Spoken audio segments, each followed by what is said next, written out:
최고의 공부 후에마이에 오늘도 수많은 발길이 이어지고 있습니다. 101번에서 150번까지 쭉 보세요.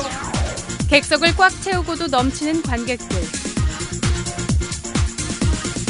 그들을 이끈 이번 주 후에마이 주인공은 누구일까요?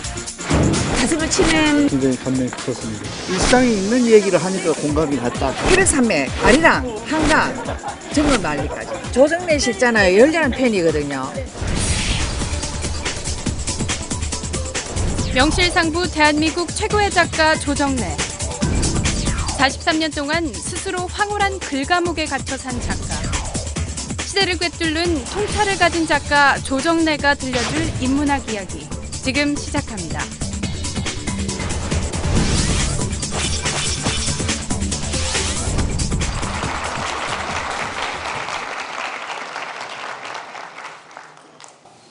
제가 이번에 정글만리를 네이버라도 연재하고 보니까 그전에 신문 잡지에 연재할 때와 전혀 다른 현상이 벌어졌습니다. 연재 4, 5일 만에 미국에 있는 어떤 아주머니가 대학교 때 읽은 태백산맥의 작가의 작품을 미국에서 읽으니까 너무나 반갑다. 그리고 그게 공짜이기 때문에 더 고맙다. 제가 공짜로 한 게 아니죠. 네이버에서 자기들의 PR을 위해서 공짜로 제공한 거겠죠. 그런데 제가 그것을 쓴 이유는 중국에 대해서 우리는 너무나 모르고 있습니다. 중국이 느닷없이 일본을 물리치고 G2 경제력 세계 2위가 되었습니다. 2010년입니다.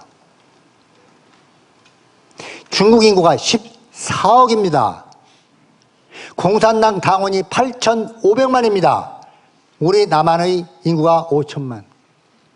제가 두 번째 대하소설 아리랑을 쓰려고 1990년에 그때 수교 되기 전이었습니다. 그때 독립취재행지인 만주를 취재 갔을 때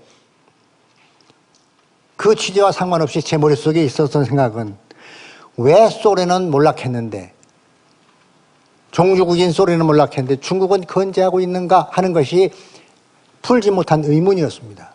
그 해답을 찾고 싶었습니다. 저만 그러는 게 아니라 그 시대의 1990년대의 세계적인 역사학자, 사회학자, 경제학자들은 똑같은 의문을 가지고 있었습니다.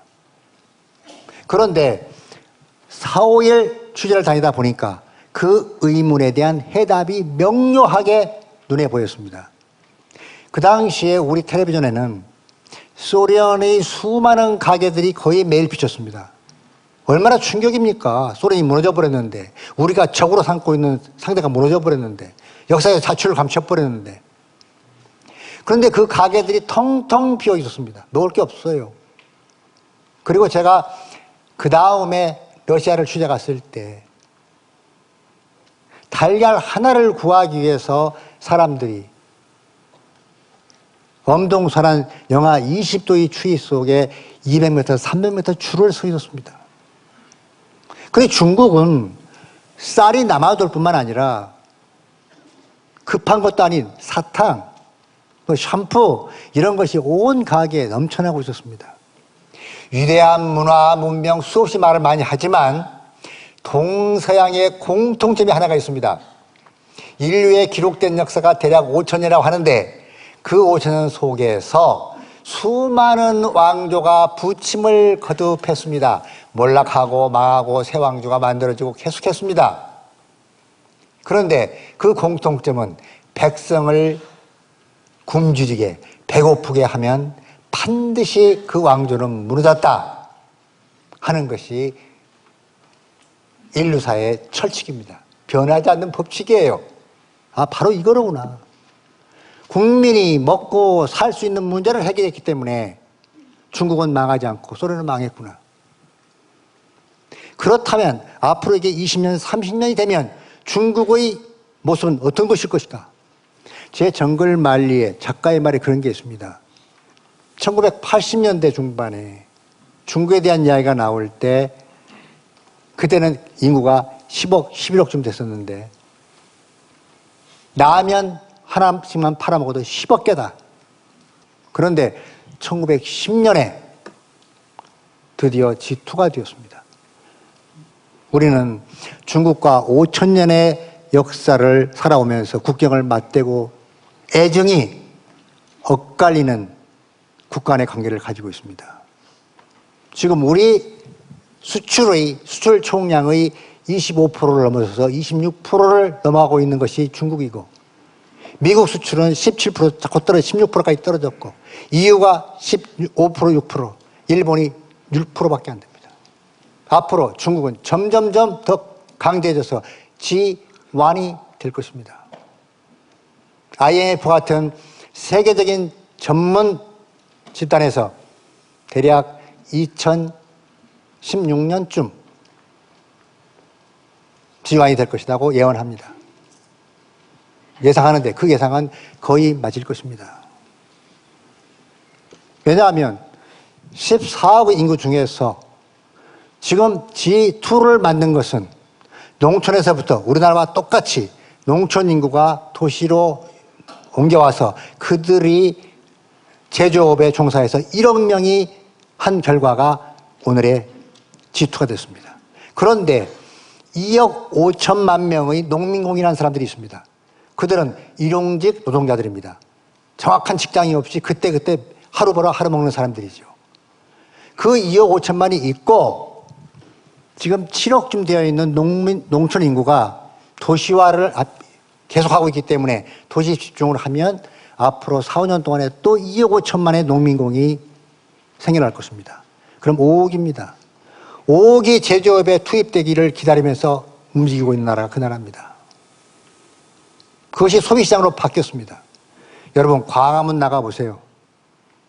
매일 관광버스가 20대, 30대 줄을 서 있습니다. 그 사람들이 다 중국 사람들입니다. 1960년대, 70년대에 일본 사람들이 한국에 오면 돈이 길거리에 굴러다닌대요. 그 정도로 팔아먹을 게 많다는 거죠. 사실 그랬죠. 지금 중국이 그래요. 제가 보니까 팔아먹을 게 너무나 많아요. 정글만리에 나오는 여러 가지의 사업, 종류, 분유, 또 수첩, 손, 지갑 만드는 거, 미장원, 성형, 치과, 돈 벌 거 엄청 많아요. 중국 인구의 반이 여자잖아요. 반 중에서 화장을 해야 될 사람이 5억이에요. 근데 화장은 이제 시작해요. 중국 대학생들은 화장을 전혀 안 하고 있어요. 순진해서 그런 게 아니라 화장하는 방법을 몰라요. 지금 한국 화장품 엄청나게 많이 팔리는 거 아시죠? 중국 가면 대박이에요. 그래서 저는 제 손자놈이 제2 외국어를 선택해야 하는데 뭘 하면 좋겠어요? 할 때 두말할 것 없다. 중국어다. 그래서 중국어를 제2 외국어로 배우기 시작했습니다. 여러분도 돌아가셔서 제2 외국어가 선택되면 무조건 중국어 가르치십시오. 영어 잘하고 중국어 잘하면 탄탄대로입니다. 그래서 앞으로 이 나라의 제2의 경제 도약은 중국으로부터 올 것이다.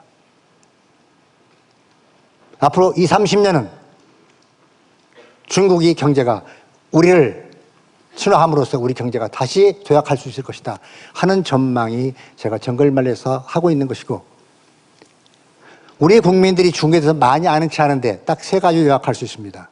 짝퉁 천국이다. 게으르다. 더럽다. 그렇습니까? 그들이 게으르면 세계 경제학자들이 예상한 대로 40년을 경제를 앞당겨서 G2가 되었다는 사실은 그들이 얼마나 열심히 일했는가를 입증하는 것입니다. 그들이 우리가 알고 있는 건 편견이고 일방적 생각이지 전체를 전혀 모르는 겁니다. 그들을 제대로 알고 대응하면서 우리의 진정한 이웃으로 우리가 대한다면 앞으로 중국은 우리와 설리누호를 하면서 우리의 삶에 빛나는 동반자가 될 수 있다.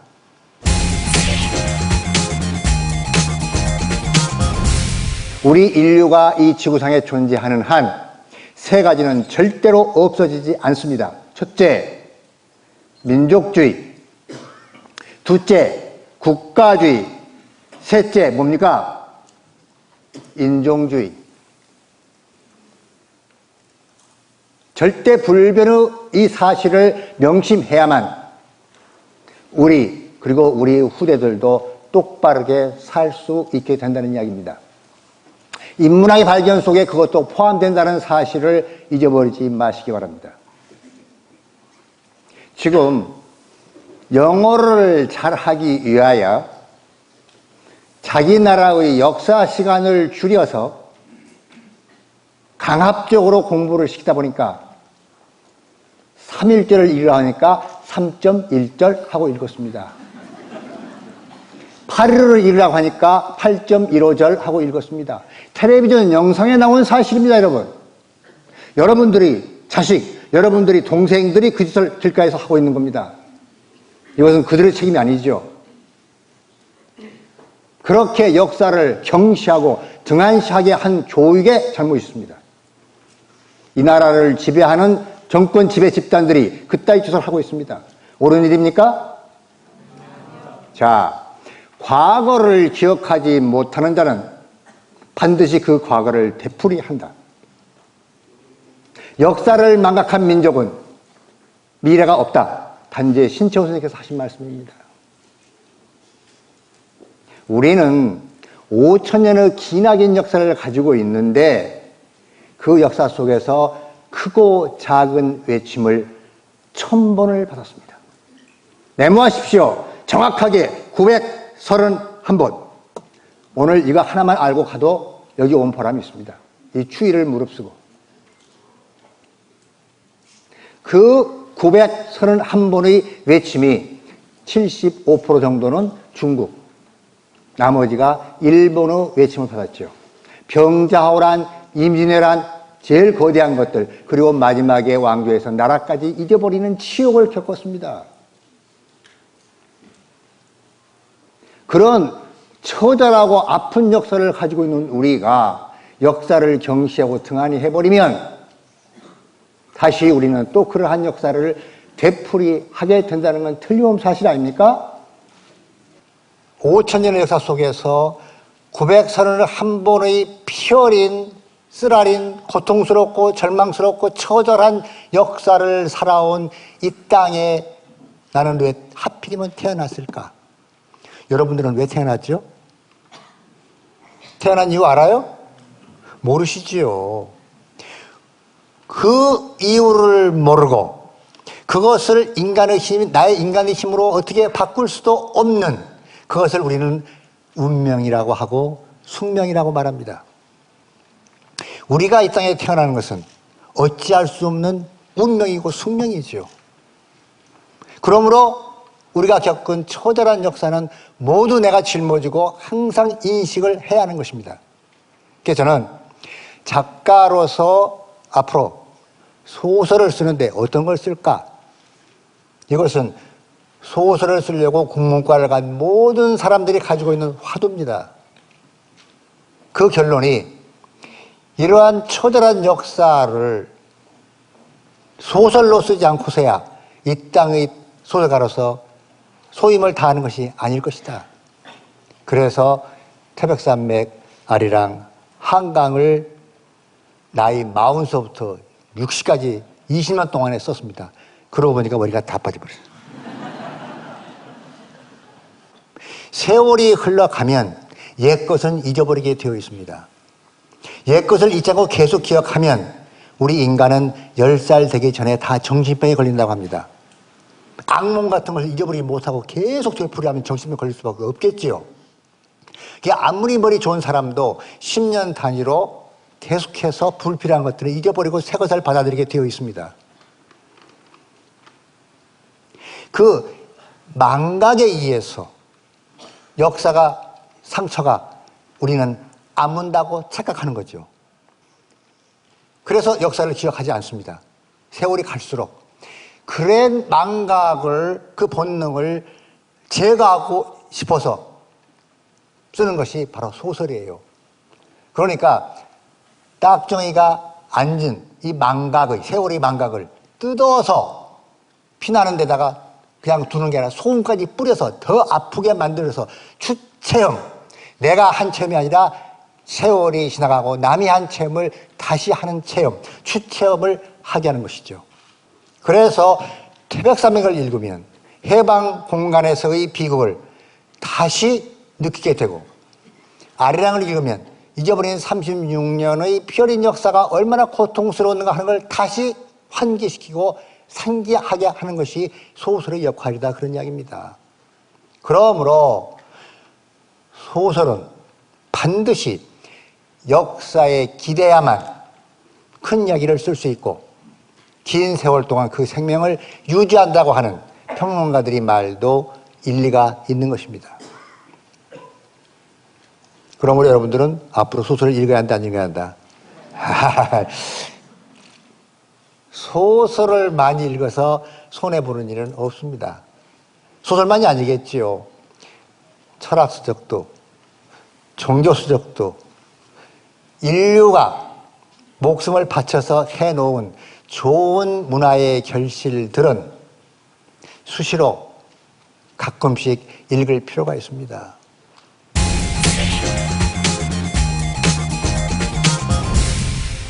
인문학이라고 하는 것은 무엇인가? 인간 발견이지요. 인문학의 첫째 필요한 것은 자기 발견입니다. 인간의 발견입니다. 우리의 발견입니다. 자본주의가 돈만을 최고로 하고 돈에다가 신의 권능을 부여하면서부터 무한 경쟁이 시작되었습니다. 무한 경쟁을 하다 보니까 나 아닌 모든 사람은 나의 적이 된 것이 천민 자본주의의 비극입니다. 그래서 불문과도 없애, 철학과도 없애, 국문과까지 없애, 이런 나라에서 위기가 조성되어서 4, 5년 전부터 바람직하게 인문학 소양을 길러야 한다. 인문학은 중요한 것이다 하는 것이 저는 사회적 동의에 의해서 오늘 이런 모임이 만들어졌습니다. 바람직하죠. 여기 오신 분들은 아주 훌륭하신 분들이니까 여러분들을 위하여 박수를 치십시오.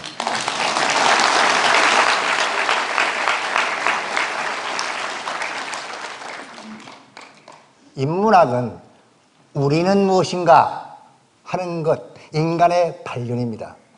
그 발견을 하면 나 아닌 타인이 남이 보이고 인간에 대한 존중이 생기게 됩니다. 그 인간 존중 속에서 인간의 가치를 서로 느끼게 됩니다. 이 세상은 나만이 아닌 너와 나가 존재하기 때문에 사회가 만들어지는 것이야. 나의 기쁨이 곧 너의 아픔일 수 있어. 굉장히 쉬운 이야기인데 어렵죠. 우리는 지금 무한 경쟁을 하다 보니까 친구가 없어요. 어떤 식으로 없어졌는가? 대학에서 컨닝이라는 걸 합니다. 여러분들도 해보셨죠?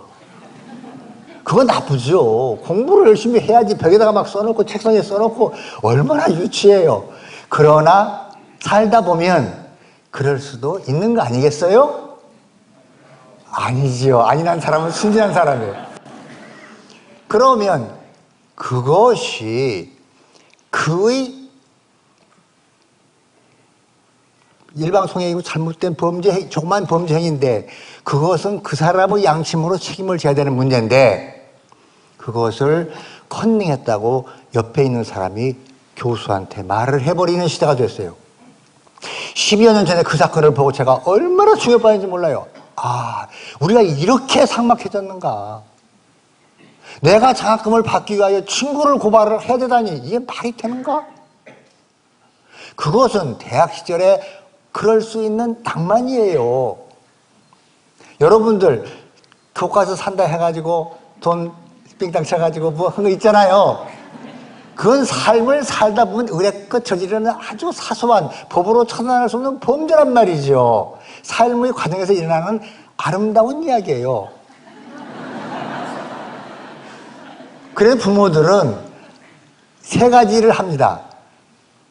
듣고도 못 들은 척, 보고도 못 본 척, 알고도 모르는 척. 부모가 자식의 잘못을 일일이 꼬집으면 원수돼 버려요. 사람이 되도록 아주 못된 짓을 했을 때는 종아리에서 때리지만 적당히 속이는 건 다 알면서 속아주는 거잖아요. 그런 정도의 실수나 범죄, 양심적 범죄, 이것이 컨닝이거든요. 그런데 내가 그걸 받기 위하여 고발해버리는 이런 삭막한 시대가 된다면 우리 무엇 때문에 살겠는가? 그런 삭막한 마음, 그것이 곧 인문학 소양이 없기 때문에 그런 거예요. 그가 그런 짓을 하면 제가 어젯밤에 술을 먹었나? 무슨 애인이 생겨서 고민이 있나? 집안에 무슨 일이 있어서 공부를 못했나? 이렇게 생각을 해줘야 될 거 아니겠어요? 그런데 그걸 바로 고발해버리면 어떻게 하는 겁니까? 그렇게 고발한 사람은 길거리에서 쓰리꾼이 약한 여자의 핸드백을 날치게 도망가면 쫓아가서 잡아줍니까? 안 잡아줍니다. 내 일 아닌데. 그게 문제죠. 자기 문제 위에는 절대 관심 안 쓰고 나만의 이익을 위하여 모든 사람을 적으로 돌리는 이것이 바로 무시무시한 인간에 대한 부정입니다. 신부님이 촛대를 훔쳐간 범인을 경찰에 잡아왔을 때 그 촛대 내가 준 것이다고 말했잖아요. 어디서? 내 미전화문에서. 그거예요, 그거. 그게 인간에 대한 순간의 실수를 덮어줌으로써 그가 더 큰 인물이 되게 만드는 반성의 기회를 제공하는 것. 그게 바로 인문학적 이해라고 하는 것입니다. 빅톨 리고의 작품이 위대한 것은 그러한 인간의 삶의 진국을, 예리한 부분을 적어내서 사람들에게 일깨우는 것이죠. 그럼 문학은 무엇인가? 간단합니다. 특히 소설은 인간의 삶을 총체적으로 탐구하고 이해하려고 노력하는 작업이 소설 쓰는 일입니다. 그래서 인문학 속에는 역사, 철학, 종교, 문학이 중추를 이루고 그 곁다리로 정치나 경제도 끼어들고 있습니다. 인간이 하는 모든 정신적 노동의 총체, 그것을 우리는 인문학이라고 부릅니다. 지금 더하기만 하는 암기식 교육이 우리 모든 사회 진출과 능력 있는 자들의 평가로 되어 있는 것이 우리 사회의 50년의 교육입니다. 그건 안 되겠지요. 암기 잘하는 사람은 최고예요. 그러니까 암기를 위해서, 점수 1점을 위해서 모두를 적으로 돌려버리는 우리의 교육제도 속에서는 인간이 존재하지 않습니다. 그러한 폐와 병폐를 극복하기 위해서 우리는 오늘 이 자리에 모여 앉아 있는 것입니다. 나는 누구고, 우리는 누구고, 그리고 어떻게 사는 것이 올바른 삶이고, 그리고 죽어갈 때 어떤 모습으로 죽어가야 하는가 하는 것까지를 아울러 이야기하는 것입니다. 그리고 소설이 인간에 대한 총체적인 탐구고 인식이라고 한다면 소설을 넘어서 더 크게 문학이라고 하는 것은 무엇인가? 이 세상에 있는 모든 문학 작품은 그 작품을 읽게 한 모국어의 자식들이다. 빨리 받아 적어요. 그러므로 문학을 한다는 것은 모국어에 대한 은혜를 갚는 일이다.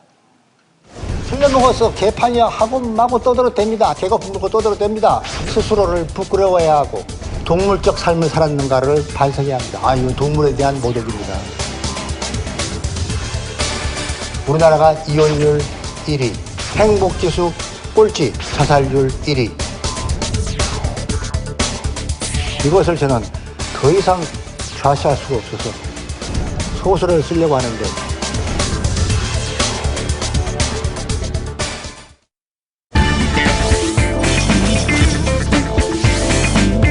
우리 사는 이유는 간단하지 않습니까?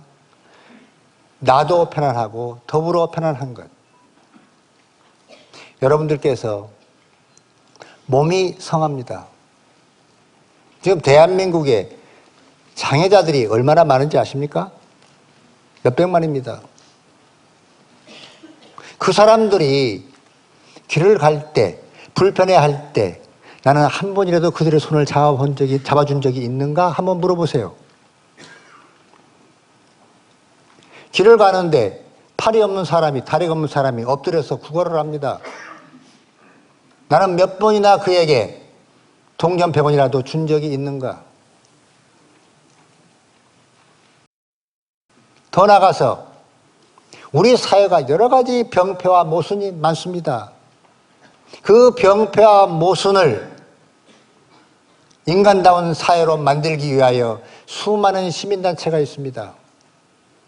그 시민단체에 나는 1,000원이라도, 단돈 1,000원이라도 후원한 적이 몇 번이나 있는가? 물어보세요. 그런 일이 한 번도 없으신 분들은 오늘 가슴 아프게 반성해야 합니다. 이 나라가 틀려먹어서 개판이야 하고 마구 떠들어댑니다. 앉아서 더군다나 남자들 술 취해가지고 막 개거품 물고 떠들어댑니다. 그러면서 사회가 바르게 되는 시민단체에 돈 한 푼도 낸 적이 없어요, 그 사람들. 그러면 개거품 무는 거 아무 소용없는 거죠. 내 생업 때문에 못하니까 그런 단체를 만들어서 대신 싸우는 사람들이 시민단체 회원들, 조직원들이잖아요. 10번, 100번 낸 다음에 큰 소리로 떠들어라는 얘기입니다.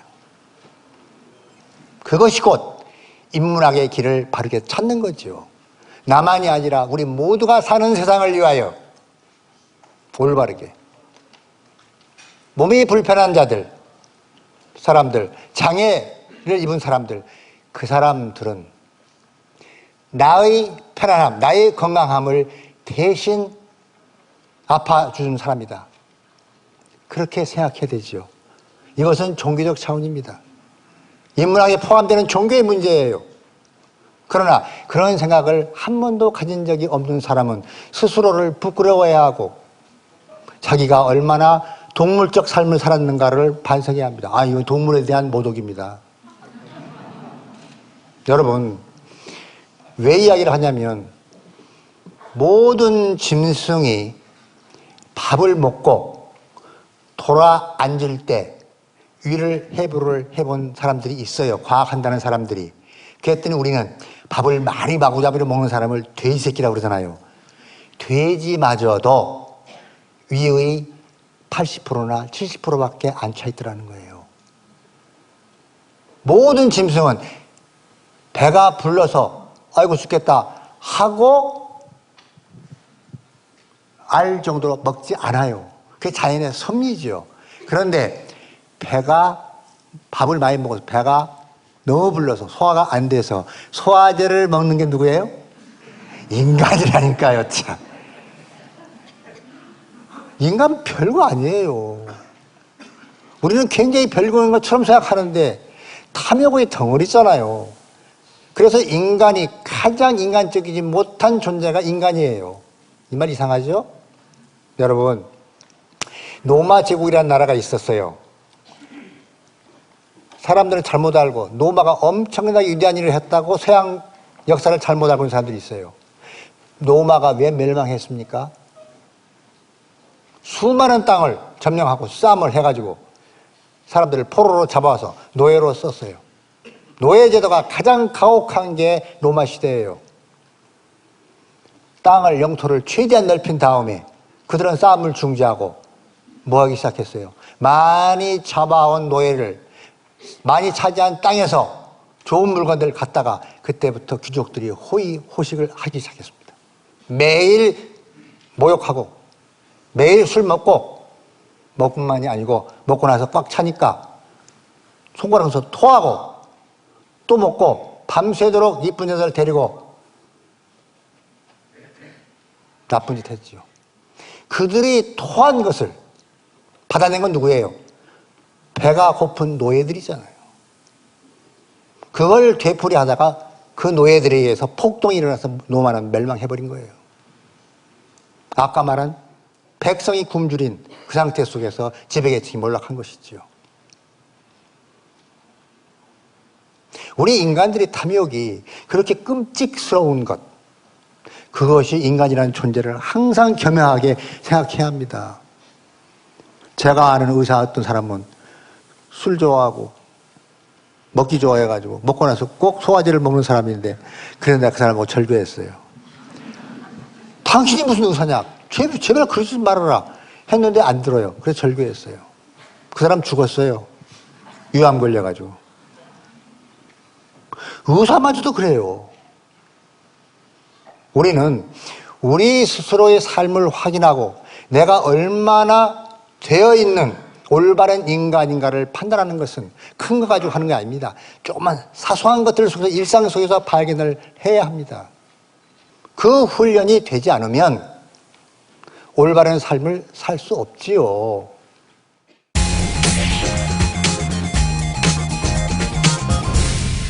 다음에 쓸 소설이 파탄 상태에 빠져버린 이 나라 교육의 문제에 대해서 소설을 쓰려고 합니다.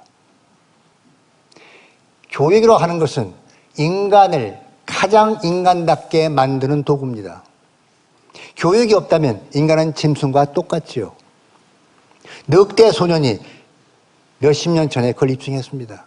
한 해를 잊어버렸는데 16년쯤 지난 다음에 찾았어요. 그 늑대 무리 속에서 살고 있었는데 사람의 말을 한마디도 못하고 늑대의 울음소리만 우는, 걷지도 못하고 네 발로 기는 그런 상황을 찾아내고 세계적인 토픽이 되었었습니다. 인간은 그런 존재죠. 교육을 통해서 올바르게 쓰고 올바른 사고를 하고 그리고 행위를 하게 되어 있는 게 인간이기 때문에 교육은 수없이 많은 말을 갖다가 붙이더라도 그 중요함을 다할 수 없을 정도인데, 그 교육이 지금 우리나라는 파탄 상태에 빠져버렸습니다. 중학교부터 고등학생까지 조사를 했습니다. 너가 되고 싶은 걸 써라. 80, 90%가 검사, 판사, 의사 전부 사자 돌림이에요. 그러면 이것은 누가 한 것이냐고 또 물었습니다. 했더니 90%가 우리 부모님이 그렇게 하라고 한다. 강요하는 거죠. 여러분 기억하십니까? 6, 7년 전에 중학교 1학년 학생이 할머니, 어머니, 아버지, 동생 온 식구를 다 불태워 죽인 사건이 있었습니다. 오늘 새벽 3시 반쯤 서울 하왕십리동 48살 이모 씨의 아파트에서 불이 났습니다.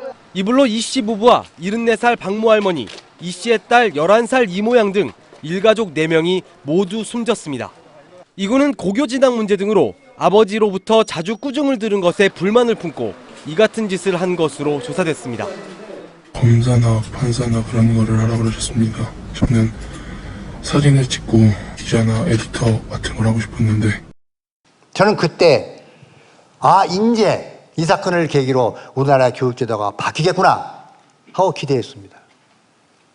그런데 모든 신문들은 천하의 불효자식, 불효막심한 놈, 그렇게 선언을 떨더니 다 덮어버리고 부모들의 강요는 계속됐습니다.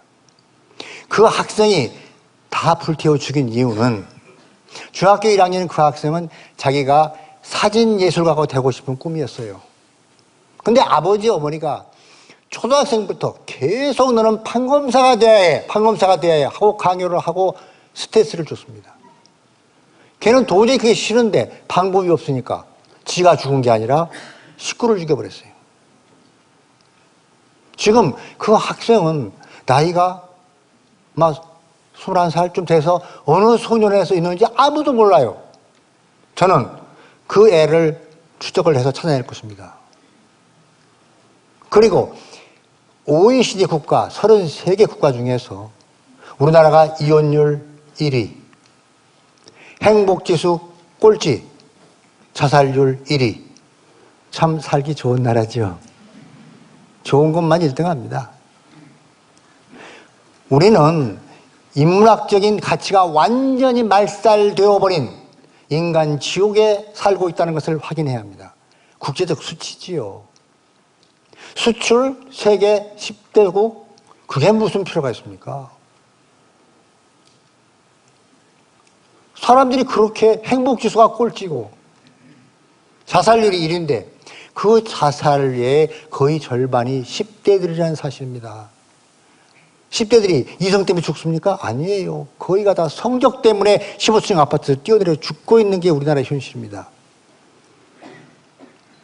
이것을 저는 더 이상 좌시할 수가 없어서 소설을 쓰려고 하는데 중학교 1학년인 제 큰 손자놈이 야, 다음에 할아버지가 쓸 소리 이런 건데 어떻게 생각해? 했더니 할아버지 그거 꼭 쓰세요. 그래서 손자한테 윤회를 받았습니다. 부모들이 자식을 키우면서 잘 되기를 바라는 건 당연한 겁니다. 자식이 달기를 욕망하는 건 당연한 겁니다. 그러나 강압하거나 강요하거나 속박해서는 안 되죠. 인간은 전부 각기 다른 개성을 가지고 있습니다. 그 능력이 다 다릅니다. 같은 형제간도 얼굴이 닮을 꼴일 뿐이지 다 다르잖아요. 그것처럼 성격이 다 다릅니다. 이 세상에 나무가 몇 억만 그루인지 아무도 몰라요. 그 나무가 하나의 나무 속에 들어있는 이파리도 같은 게 하나도 없다. 닮을 꼴일 뿐이다. 그래요, 안 그래요? 예. 이게 신의 권능이잖아요. 신은 우리 인간을 만들 때 모두가 다 다른 개성을 가지고 그 나름의 몫의 일을 하고 일상을 살다 가도록 만들어 놨단 말이죠. 그런데 그런 개성과 특성을 완전 말살하고 무시하고 무조건 너는 이렇게 돼야 돼. 너는 이렇게 돼야 돼. 하고 부모들이 강요하는 게 대한민국 국민들의 이게 참 비극이잖아요. 잘 되는 건 좋지요. 그러나 능력에 따라서 되도록 좀 북돋아주고 살펴줘야 되는 건데 강요 강압한다고 되는 게 아니잖아요. 그래서 사교육비가 연간 20조가 들어갑니다. 너는 사람 되지 마. 너희 친구를 다 너희 적이야. 1점이라도 더 맞아야 돼. 그렇게 부모들이 강요하는 사회가 어떻게 사회입니까? 저는 저희 아버지한테 고마워하는 것은 제가 문학을 한다고 할 때 침묵으로 동의해 주신 것을 굉장히 고마워합니다. 만약에 강요해서 저에게 딴 걸 하라고 했으면 했겠지요. 마지 못해서. 그러나 결국은 끝끝내 문학으로 돌아왔을 것입니다. 아니면 죽어버렸든지. 성질 급하니까 자살했겠죠. 저희 아버지가 주신 그 고마움을 저희 아들에게, 저희 손자에게 지금 베풀고 있습니다. 손자에게 아무것도 미리 생각하지 마. 고등학교 3학년 때까지만 발견하면 돼. 너는 자유야. 그리고 제가 손자 학교 갔는데 그 학교 600명 학부형 중에서 제가 제일 출세한 사람이래요. 그래서 이제 강연을 갔잖아요. 근데 그 학교가 참 작아요. 강연료를 드리면 안 받으실 테니까 감사패로 대신하겠습니다. 아, 내가 돈을 얼마나 좋아하는데 딱 받을 때 물어보지도 않고. 아이, 주면 제가 그걸 받겠습니까? 사인해서 기증 뭐 이러고 오면 기분이 얼마나 좋겠어요. 너무 야가버리니까 기분이 탁 나쁘더라고요. 거기에 가서 제가 첫 번째 한 얘기가 그렇습니다. 너희들이 머리가 괜찮은 애들이 모였다는 학교이다. 인정해준다. 그러나 너희가 머리 좋다는 게 너희 능력이냐 아니냐. 너희 능력이라고 생각하면 손들어봐라. 반이 들어요. 반이. 너희 능력이 아니라고 하는데 손들어봐라 했더니 한 40-50명 들어요. 나머지는 뭐야? 기권. 기권도 투표하는 게 권한이 있으니까. 그래서 너희 능력이라고 생각한 놈들, 이 못된 놈들아. 틀려먹어서 너희들은. 너희 능력이 아니잖아. 너희 부모가 이렇게 딱 머리 좋은 애들을 낳게 할 거야 하고 했어? 아니지. 어쩌다가 그냥 나온 거야. 어쩌다가. 이 세상에서 머리 좋게 자식을 낳고 싶지 않은 부모가 어디 있겠어. 근데 안 되는 거잖아, 뜻대로. 이건 하늘이 정한 거기 때문에 너희 능력이라고 믿는 너희 놈들이 정말 잘못된 거다. 이 생각을 오늘 이 순간에 고치지 않으면 너희들의 인생은 영원히 불행할 것이다. 빨리 고쳐라. 너희들의 능력은 거기다가 인간적인 노력을 하는 것, 그것이 너희 능력이다. 이 이야기는 20년 전에 서울대 가서도 했어요. 머리 좋다는 자들이 그 자만에 빠져 있거든요. 그건 자기 능력 아닙니다. 우리가 이 땅에 태어난 것이 우리의 운명이고 우리 선택이 아니듯이. 그리고 두 번째 한 이야기가 너희 부모들이 너희를 강압하거나 강요하거나 할 때 뭐가 되라고 할 때 철저하게 저항하라 그랬어요. 애들이 막 박수치고 난리 났어요. 너희 부모에게 말하라. 나는 나다. 내 인생의 주인은 나다. 모든 건 내가 결정하겠다고 말하라. 그리고 너희 부모들이 만약에 너희에게 뭐라고 하면 소설가 수정래 선생님이 와서 그렇게 말했다고 해라. 그래도 안 통하면 너희 부모 데리고 나한테 와. 내가 책임질 거야. 그랬더니 교장 선생이 끝나고 나서 세상에 고맙습니다. 제가 만약 그런 말 하면 학부형 등살에 바로 사표내야 됩니다.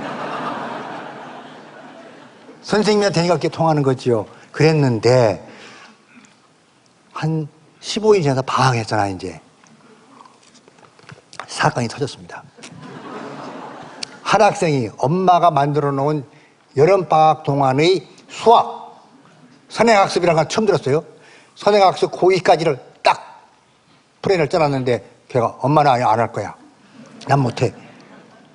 무슨 소리야. 지난번 잘했는데. 아, 조정래 할아버지가 오셔가지고 걔한테는 내가 할아버지를 보여주는 거야. 중1이니까.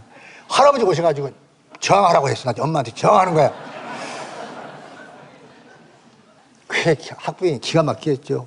오늘 영감이 와가지고 애들한테 그따위 소리를 하고 그래가지고 저한테 항의를 못하고 저희 며느리한테 연락이 왔더래요. 아이고 선생님이 이렇게 말씀하셔가지고 애가 지금 난리가 났는데 이걸 어떻게 하면 좋냐. 우리 며느리 말이 우리 시아버님 말이 맞잖아요. 뭐 이래버렸어요. 정답이죠.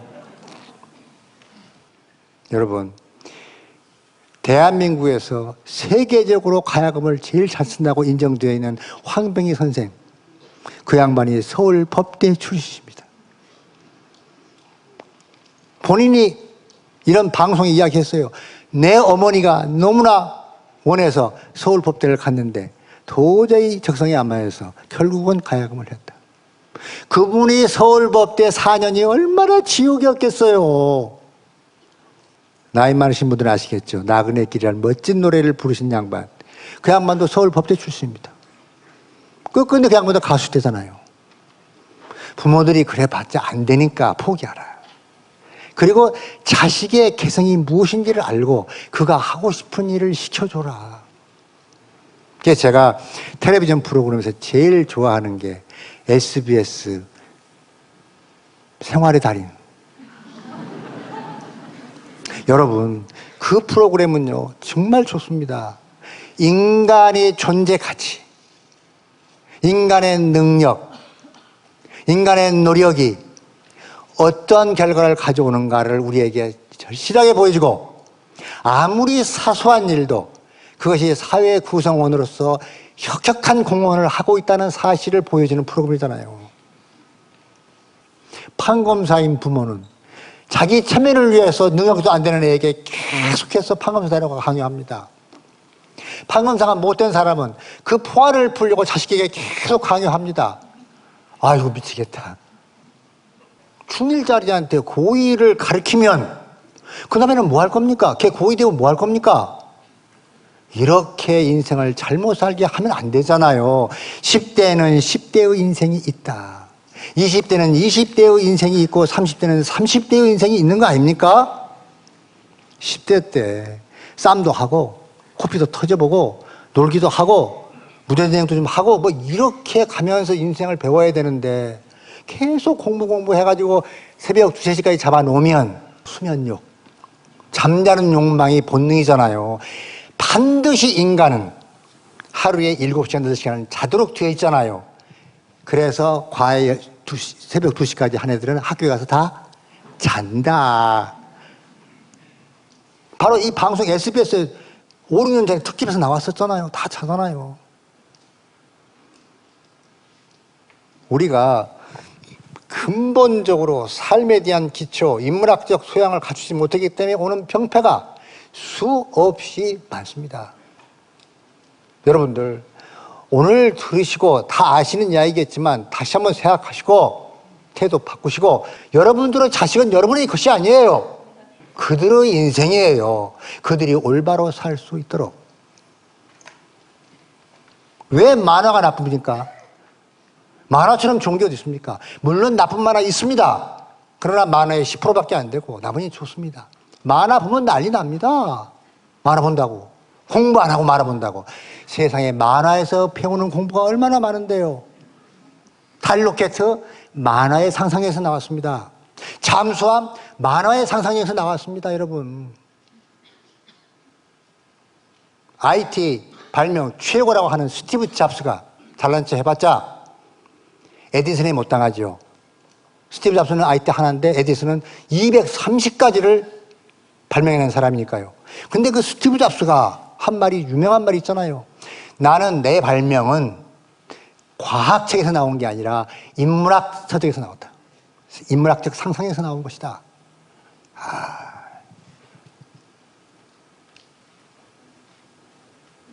지금 대한민국 위기는 대학생들이 1년에 인문학 서적 독서를, 일반 교양적 독서를 3권도 안 한다는 사실입니다. 여기 오신 분들을 빼고, 특별 보너스, 일반인들이 책을 1년에 3권도 안 읽습니다. 아이폰, 컴퓨터, 인터넷, 이것은 주말 이틀 동안에 통계청에서 4년 전에 조사한 겁니다. 이틀 동안에 3-4시간을 봅니다. 책은 신문을 포함해서 6-7분밖에 안 봅니다. 이래가지고서야 우리가 어떻게 사람다운 삶을 사는 사회로 갈 수 있겠는가?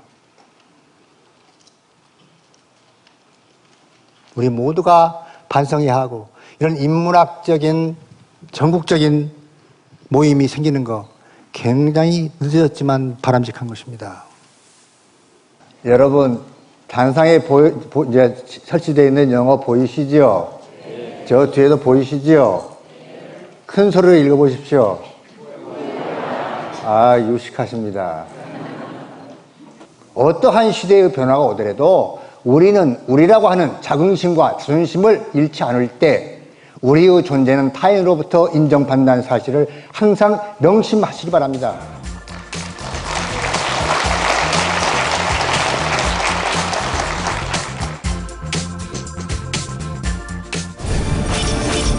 장자는, 사마천은, 노자라는 철학자는 더 심하게 이야기합니다.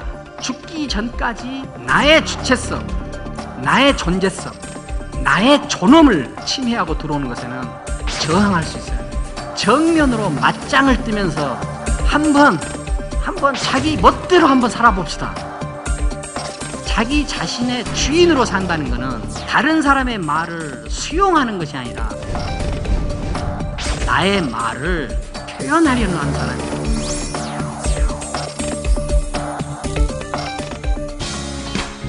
경제적으로는 굉장히 가난합니다. 그런데 인문학을 너무 사랑합니다. 그런데 가끔 흔들릴 때 제 마음을 어떻게 잡아야 할지 저에게 용기가 되는 말씀을 해주셨으면 감사하겠습니다.